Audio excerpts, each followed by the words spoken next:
Well, I guess everybody's gotten back. Most people are here. I like that. Where can you get those? This is from Benderman, Kevin Benderman, whose case I worked on for Cynthia. His Sergeant Benderman was an Army conscientious objector, but they wouldn't let him file. And then the unit moved, and they falsely charged him with missing the movement of the unit. So, but this is from his defense fund.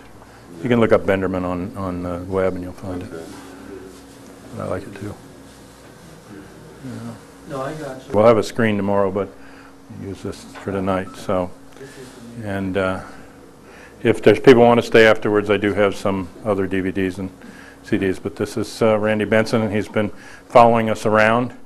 And so if he isn't doing it for the government, he must be doing it for something else.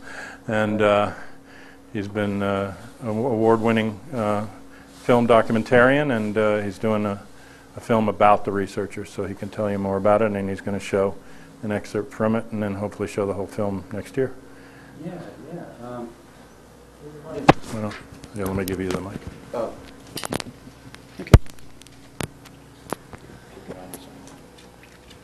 Okay. I'm not used to being the one being mic'd, so. Or am I? Whatever. I'm Randy Benson. I'm a independent film documentary filmmaker. I teach at the Center for Documentary Studies at Duke University. Live in Chapel Hill, and Lance and I first. This is cinematographer Lance Barbour back here. You'll see you see Lance's work and you don't even know it. If you watch any of the Discovery networks, you'll see his work, his cinematography all over the place. So this film, it's a film about the research community, and I really don't know what that means right now. I've been following John since 2002, and it all started in 2001. I just had this, idea. This it's always really interesting after the movie JFK. Just really interesting case, and I started reading all the books, and always thought, this would be a really interesting film about just the people that are the caretakers of our history. Just who are these? Who are the people who are responsible for our history? And the more you read and the more you look around, the more you realize that, well, it's certainly not the people that we thought they would. We thought it would be the people in the government. We thought we could trust our history books, and of course you can't. So I came down got online and saw anything on the web, and that got me to Dallas in 2001. And I was just kind of snooping around, checking out Dealey Plaza for the first time. And I saw John down there and touched base. And then he sent me an email in the summer about the American University talk he gives. So then I got an email, and it was happening the next day. So I got up at 6 a.m., got in my car, got all my gear together in North Carolina, and drove up to D.C. and ambushed John and said, "John, I met you. I know you don't remember me, but really want to make a film about the people who are spending the time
Study JFK, RFK, Martin Luther King, Dr.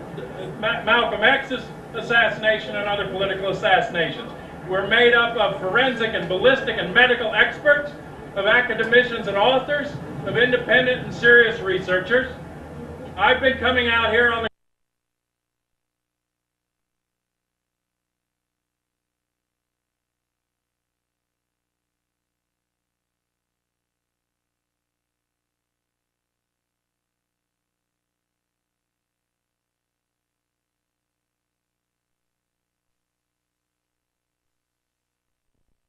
If you watch any of the Discovery Network,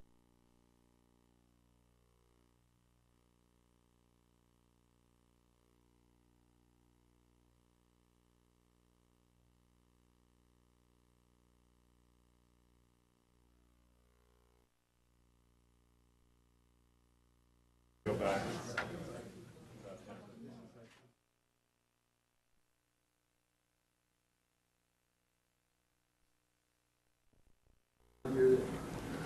I don't even guess everybody's gotten back. Most people are here. I like that. Where can you get those?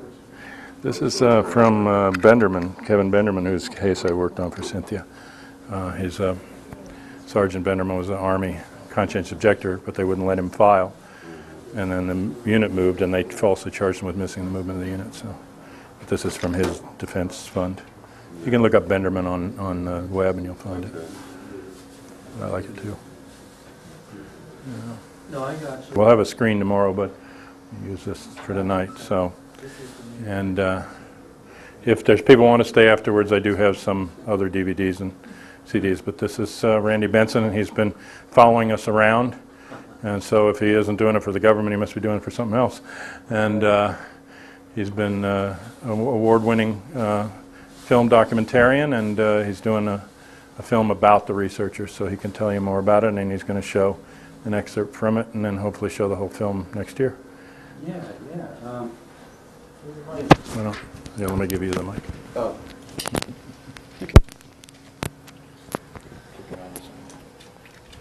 okay. I'm not used to being the one being mic'd, so or am I? Whatever. I'm Randy Benson. I'm a independent film documentary filmmaker.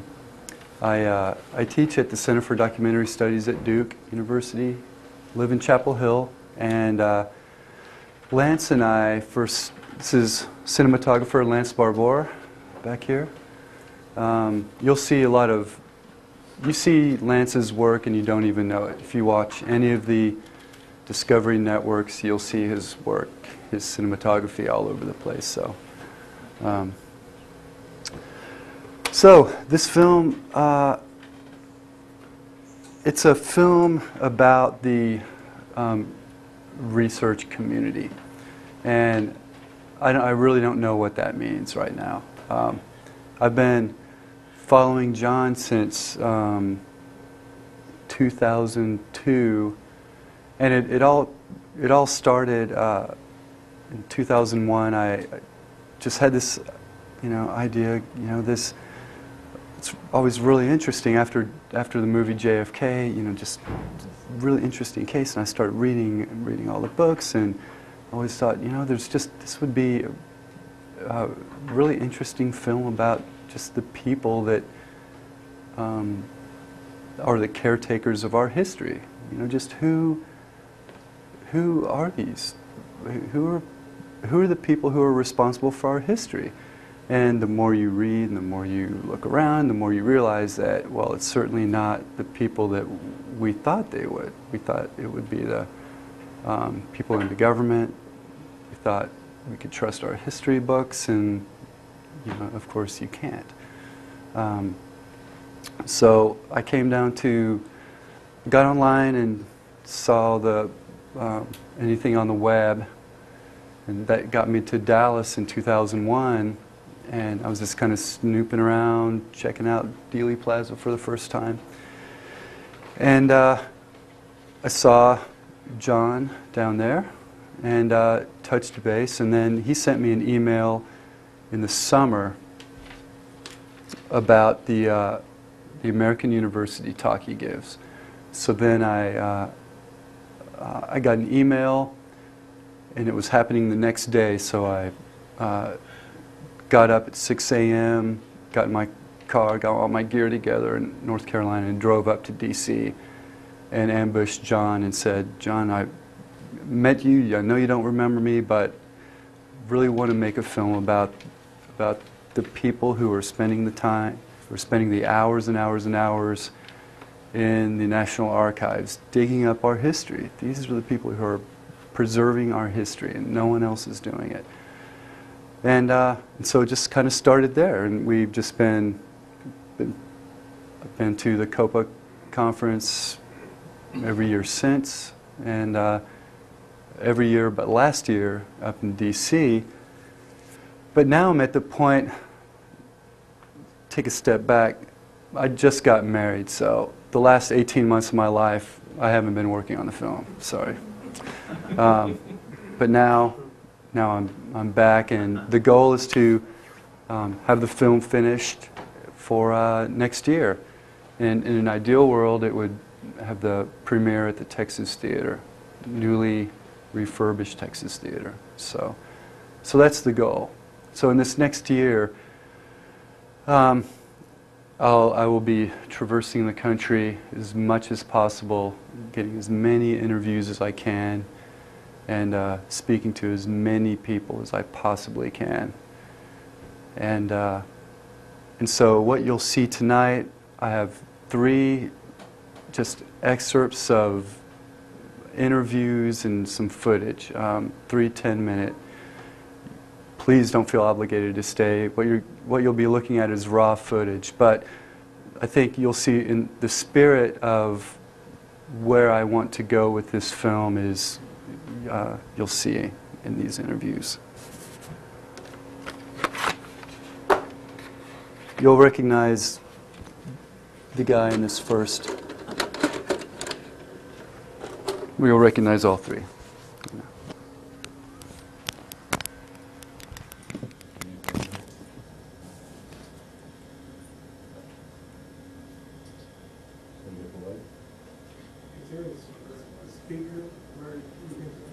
Here with the Coalition on Political Assassinations, we are the nation's serious research community. This is our 9th year of conferences here. We have one going on with the real researchers in these cases. We're responsible for the release of 6.5 million pages of government classified documents under the JFK Records Act, the largest release of classified documents in American history. Came from the work of the Coalition on Political Assassinations that helped to draft that act and implement it. We're now working on an act to get the records loose on Dr. Martin Luther King Jr.'s life and death, which is still buried by this government, as well as other records on murders that happened in that period. We studied JFK, RFK, Martin Luther King, Dr. Malcolm X's assassination, and other political assassinations. We're made up of forensic and ballistic and medical experts, of academicians and authors, of independent and serious researchers. I've been coming out here on the grassy knoll since the late 1960s. I came every year with researcher Penn Jones, who held a moment of silence at 12:30 to commemorate this, and he asked me personally, when he got too sick to do it any longer, to continue that tradition. And we came here every year except one year. He came to D.C. and we went to the Arlington National Cemetery to the Kennedy grave and held it there. And we came out today to do the moment of silence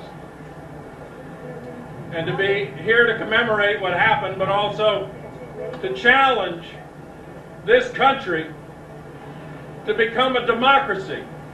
Because what was killed on November 22nd, 1963 was not just a president or an individual.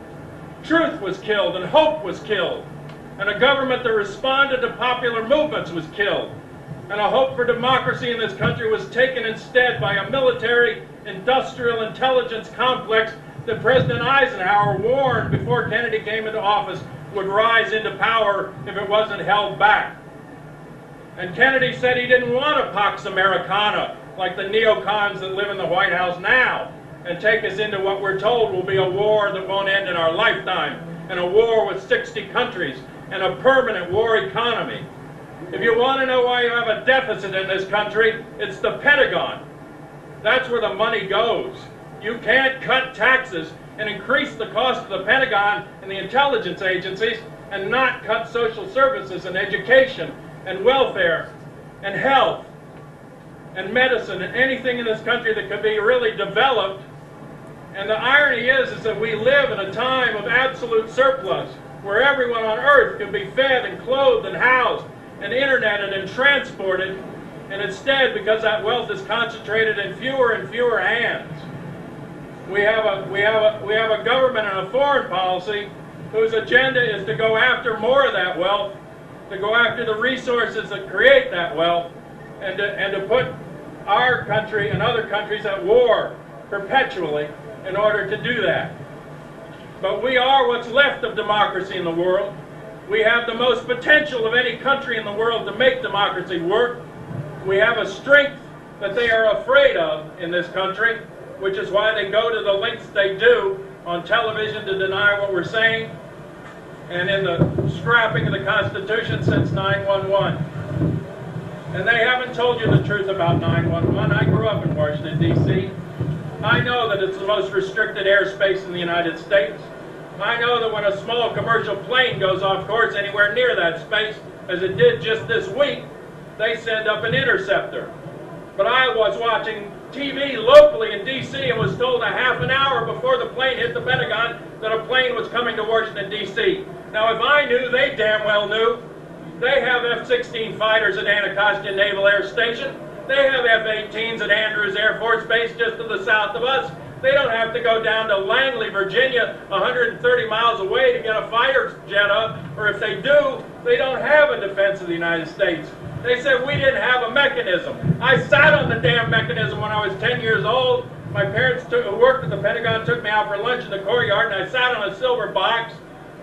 And my dad said, "Get the hell over there." I said, "What is it?" He said, "It's a surface-to-air missile port."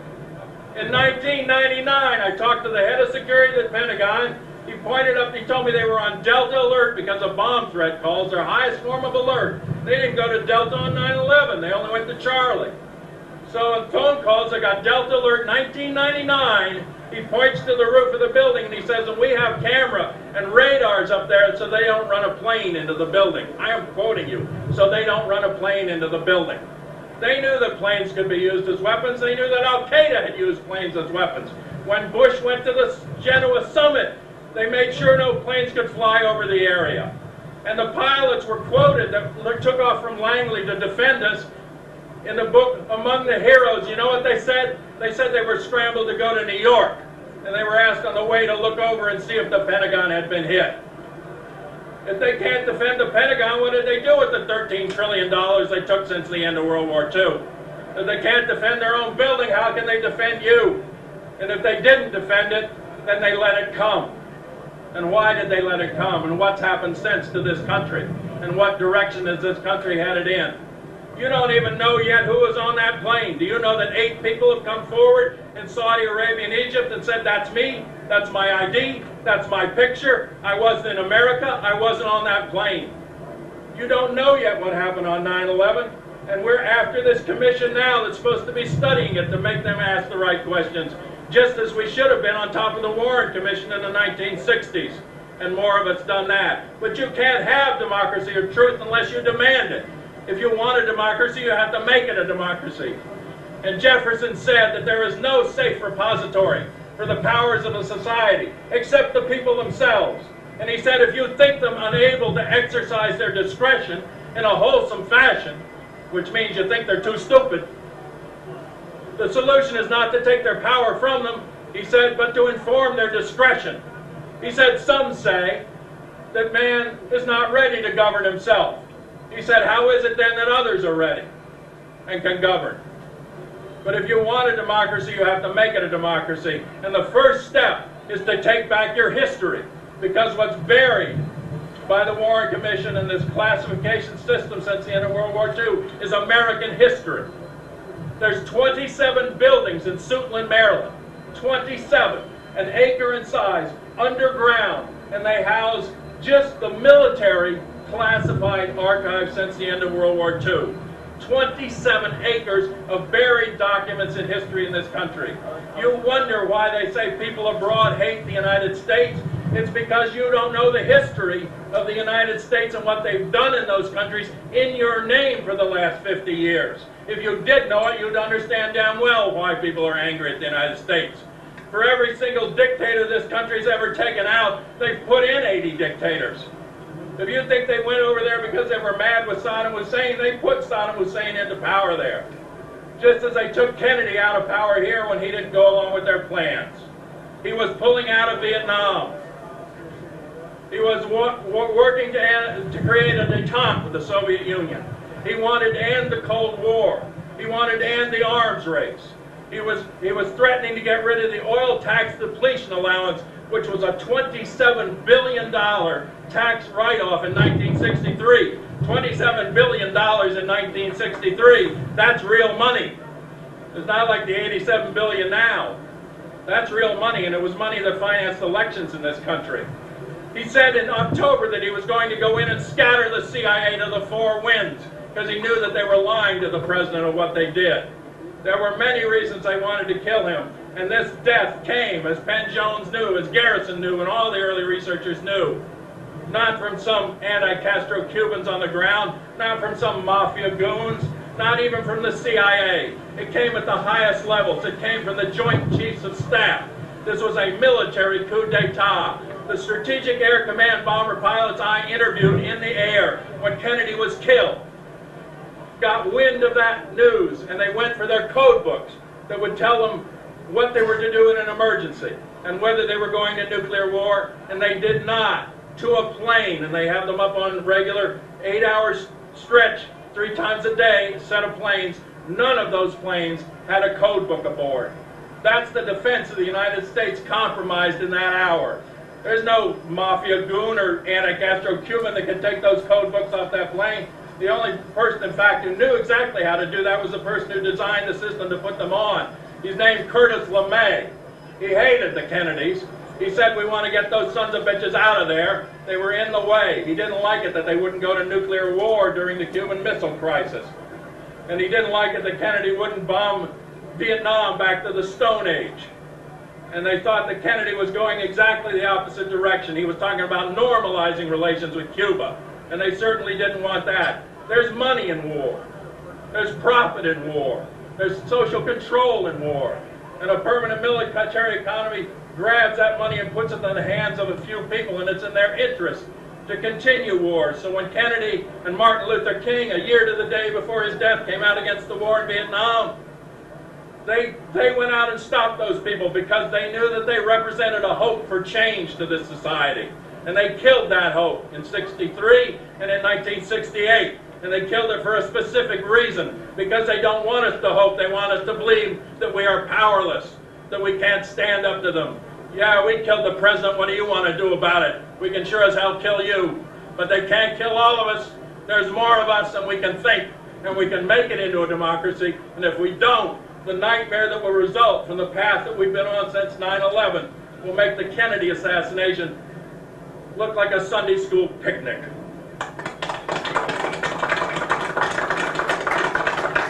I have information here about the conference that we're doing this weekend, if anybody's interested in it.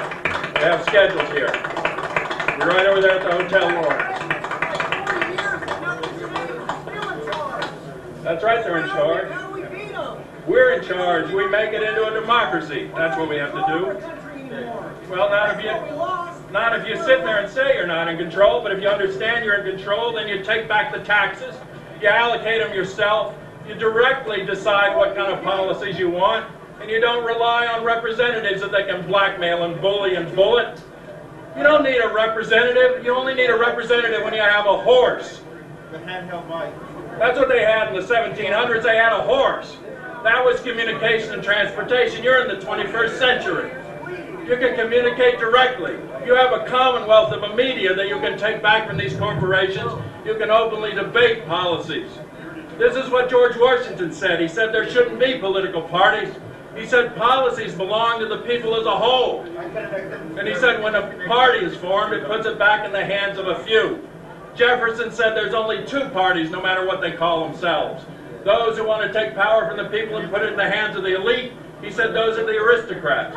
And those who want to take it from the elite and put it in the hands of the people, he said that's the Democrat. But he said if you have a democratic government and you have a democratic constitution and it functions, you don't need a democratic party. You don't need a party. You don't need a representative. You need to control your own lives in a democratic fashion. You need to decentralize the control in this country and take back your lives because it's been stolen from you. And it's been stolen from you to understand how much power you have. There's no one else in the world they're afraid of besides the American people. You'd think they were afraid of the Soviet Union. You'd think they're afraid of Castro in Cuba. You'd think they're afraid of the Third World. No, it's us. It's us, the space between our ears. This is the power that can change the world, is the American people, and they're the only ones that have the wiggle room left to do it, or the lack of control over them that's left to do it. So if you want to change it, you can. It belongs to you. It's your life. It's your country. But if you don't want it, if you want to sit silent and you want to hand it to them, they're showing you, like they did in the last election, what they think of you and your vote. Take your vote back and make it a vote for the policies under which your life is ruled. Make democracy a system where the people in it decide what happens to them and they make decisions about the effects of things on their own lives.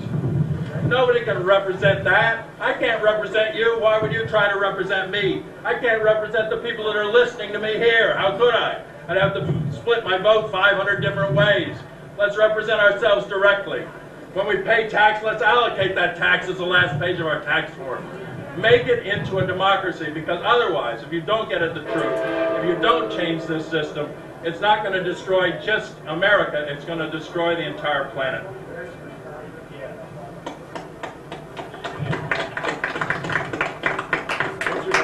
John Judge.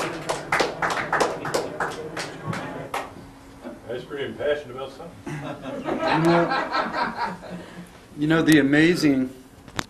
one of the difficult things about digging through the 80 hours of footage I've already shot is finding moments like this. And I know that in my film is going to be a 2-hour film, only 2 hours. But I'm going to, I'm resolved that I'm going to have to cut that up. I can't include that whole thing. But it's the passion of that 14 straight minutes that we just saw, and I can't believe that was only 14 minutes.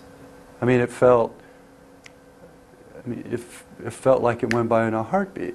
And that's the passion of one person, John, whom we all know, but you see that in anyone you talk to who's passionate about this subject and about our history. And so that's going to be the really, really difficult thing, going through all these interviews and chopping up those moments. What other people have you followed or done? Well, other than you, right now, we have all those moments in Dealey Plaza, all those moments here in Dallas and in D.C. And other than that, interviewed Bob Groden out on Dealey Plaza, and I'll show a few minutes of that. I did cut up that interview because there was a lot of interruptions, but I didn't do any editing. I just cut the snippets, cut out the fat for you. And we interviewed Jim Mars, and my hope now is I wish I could go back and find Harold Weisberg and Sylvia Marr, Penn Jones, but I can't. So I just hope to speak to as many people as I possibly can, and at very least just to get their story, just to preserve their story. So let's see a little of Bob Groden.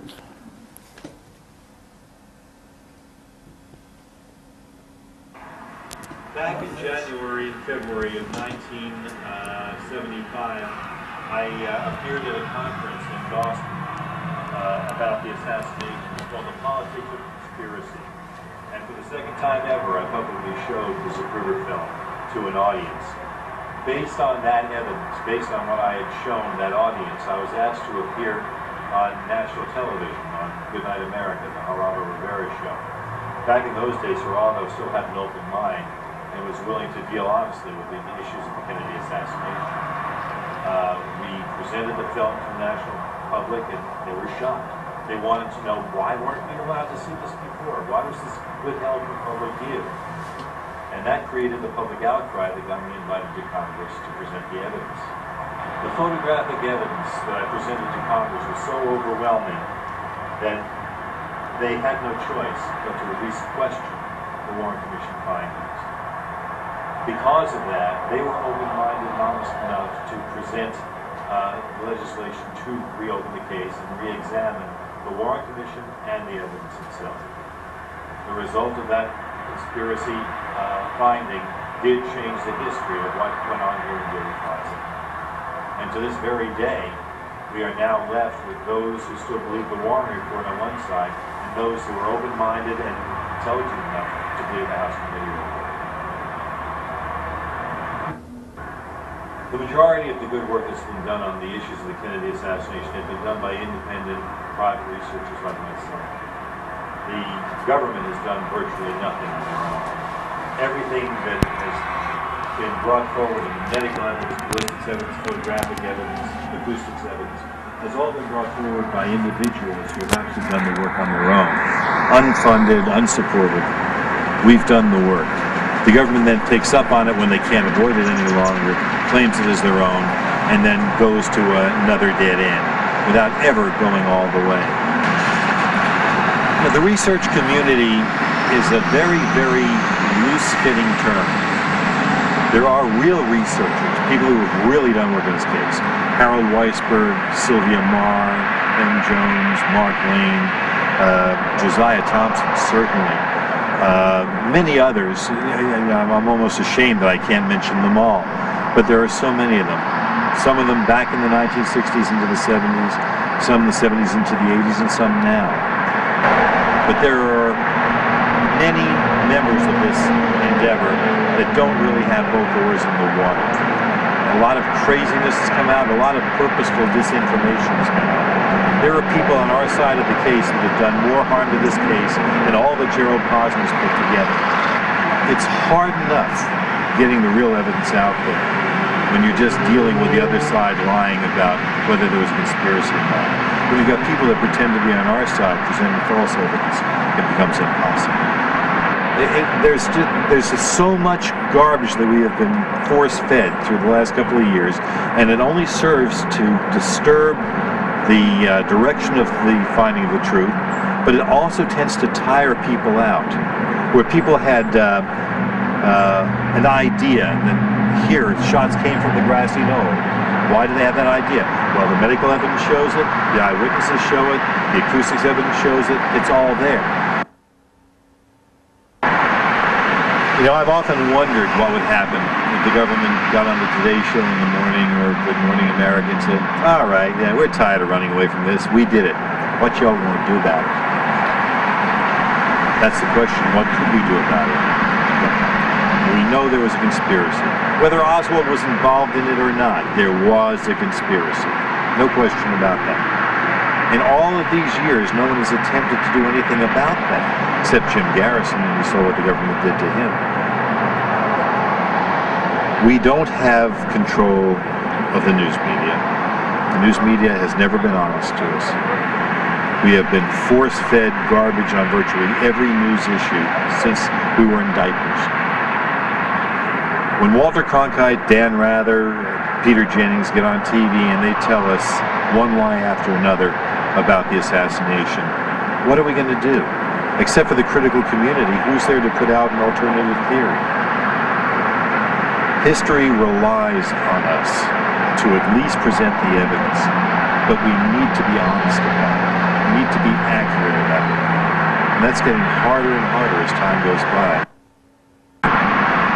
John Kennedy was killed just a few feet from here. And for 42 years, the government has turned their back on what really happened. I'm hoping that before another 42 years goes by, that we will know the truth. And I hope that I live long enough to hear the truth, that the government will finally admit, yes, these people were right, and we know the conspiracy did exist. Those of us who are film fans have seen many, many great classic films, many of them made by Frank Capra. In a movie called Mr. Smith Goes to Washington, Jimmy Stewart is trying to defend the truth, trying to get it out there. And Claude Rains, as an elderly senator, has been deeply involved in persecuting him and trying to hide the truth. Finally, at the very last moment, Claude Rains comes in and he admits the truth. He goes on the floor of Congress and says, he was telling the truth. He's the innocent one. We're the guilty ones. It would be nice to see that. I'm not naive enough to believe that's going to happen. But for crying out loud, well, those bastards are up there lying to people that are paying $10 to $13 apiece. These people deserve to know the truth. The new generation, they'll stand on the X and smile and wave and they'll lie down in the street. It's pathetic, just pathetic. And every once in a while, someone will come along, 15, 16 years old, who will know the evidence, will be intrigued by it, will want to learn the truth. That's what this is all about. To keep the issue alive, to let the next generation know, hey, this happened in history, and it needs to be solved. Don't buy into it. Don't buy into the lie. Another author in the case signs his books, question authority. Do that. Question authority.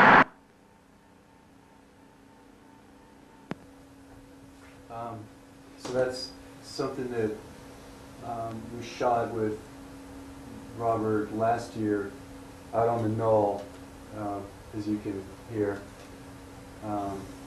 So of course we can't use, a lot of that will be rough. I'm sorry. Sure. That was good.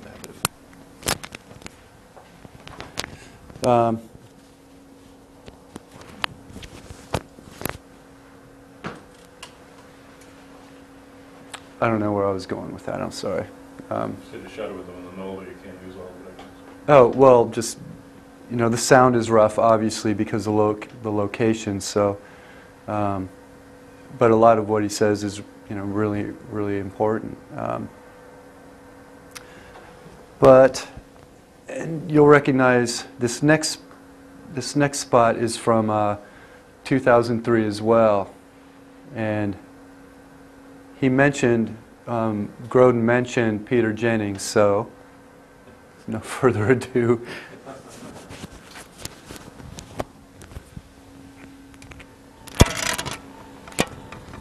He says, to use an odd metaphor, you put 6 million murdered Jews on one side of the scale and the Nazi regime on the other, you have a rough balance.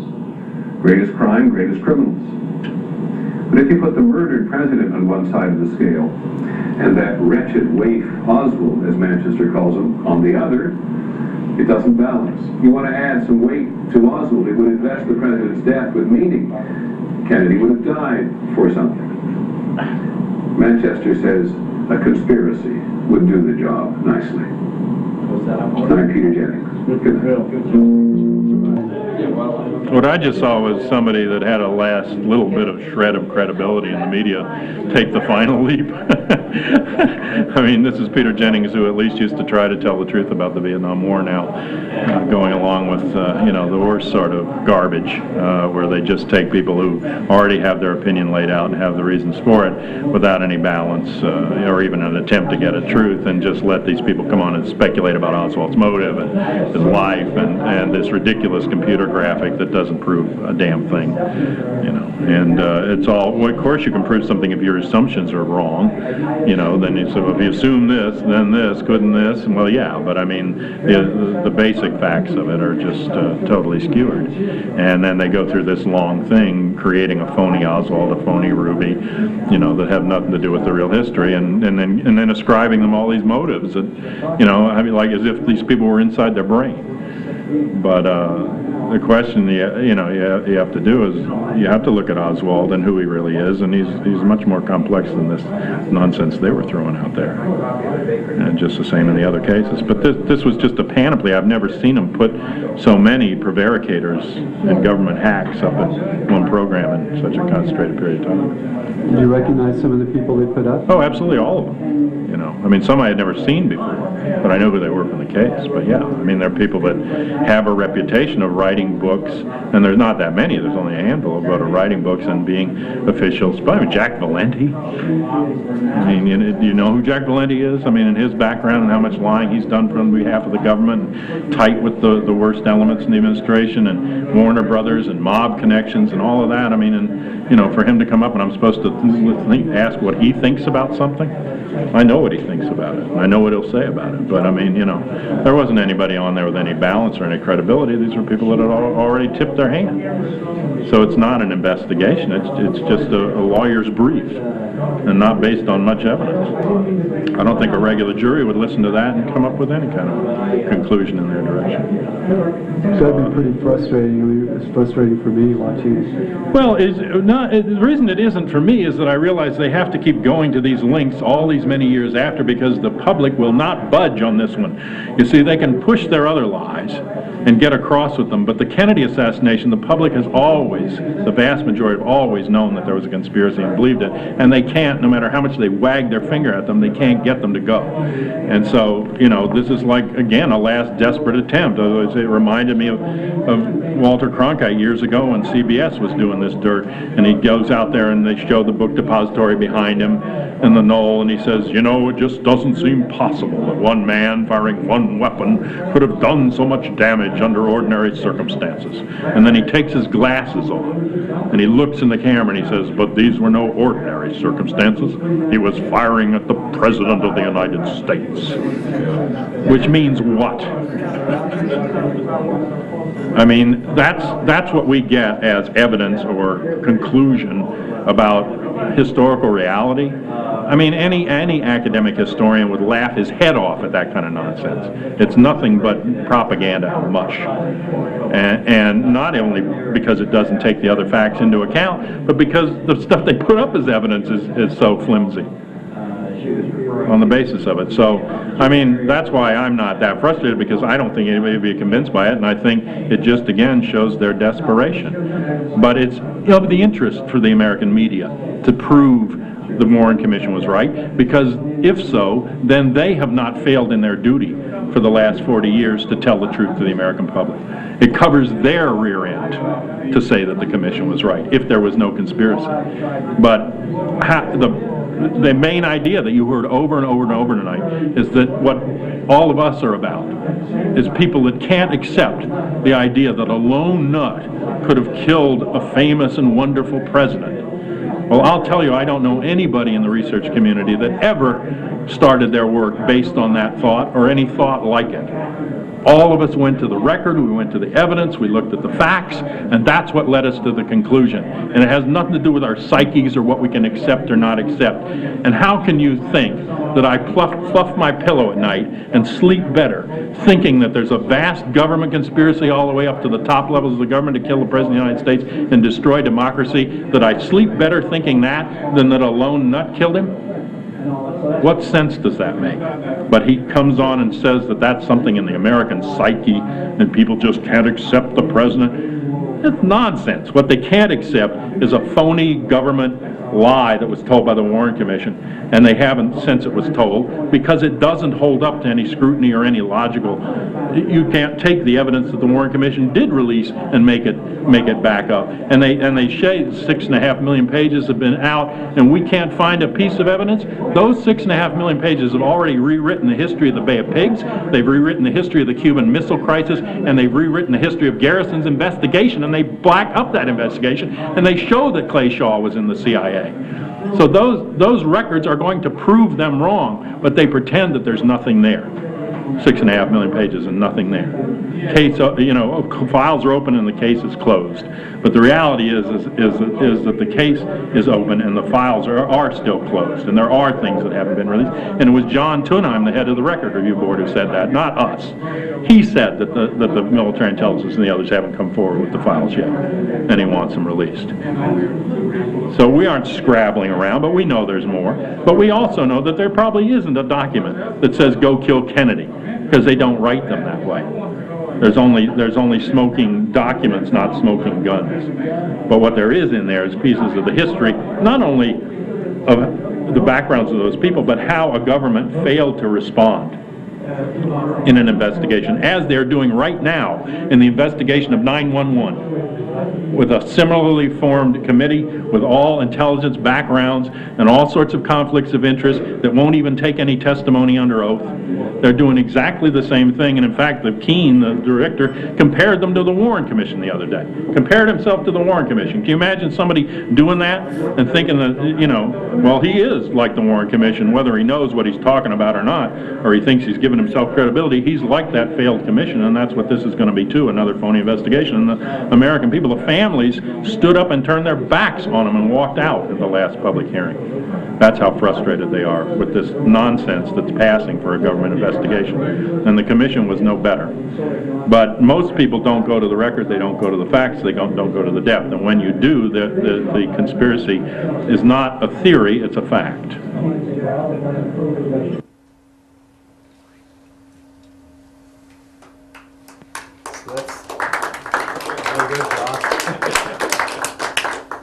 Just wind him up. Yes, it's funny, I was watching the Today Show one morning and sipping on a bad cup of coffee, and Gerald Posner was on. And I was kind of looking through my haze, and Katie Couric said, you worked for 2.5 years? You spent 2.5 years of your life studying all that? You must know everything about everything. She said, that's just remarkable. And I was like, well, I don't know a whole lot, but, how many people started November 22nd, 63, and have been working continuously? And where are they? Why aren't they on the Today Show too? And it was one of those moments where you're like, okay, Gerald, you just did tons and tons and tons of research. That's what she said. That's remarkable. Let me massage your fingertips and your toes for you. I guess a little more. Well, there will be a lot more to see next year. And for posterity, I definitely want to make all my raw footage available through COPA. So, while I can't keep that whole, spur-of-the-moment interview in a finished film, I want to make that available for, researchers in the future and just for your archives, for COPA's archives, and for whoever might want some of that raw stuff. And as a documentary filmmaker, I'm doing everything that I tell my students not to do. Get your releases signed before, hang on to your raw footage no matter what.